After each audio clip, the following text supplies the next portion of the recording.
in the cold winds of May, the subtle fragrance of winter plum. Today, I'll teach you how to capture this winter scent and create a bottle of natural winter plum perfume. Pick out the buds ready to bloom. Discard the flowers that are of poor quality. Prepare a beaker and start by making a tincture. Place the flowers in the beaker, filling it up to about 2/3. Then pour in food-grade ethanol. Replace the flowers with fresh winter plum every week. Repeat this process 5 to 6 times, simultaneously. Use the solvent method to extract the essence from the winter plum. Place the flowers in a filtration bag.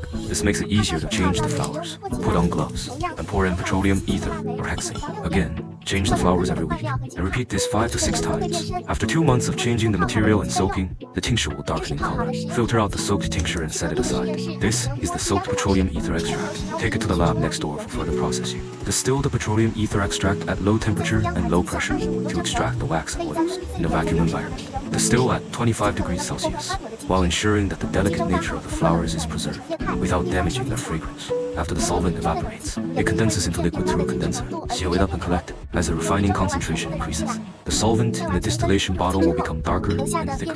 Once all the solvent is distilled off, what remains is the gel-like extract. Pour in alcohol for further purification. Seal and let it sit for 24 hours. Filter out the waxes that cannot dissolve. Mix the 2 extracted tinctures. And now you have your very own natural winter plum perfume. Create a bottle as a gift to yourself. For all your hard work this year,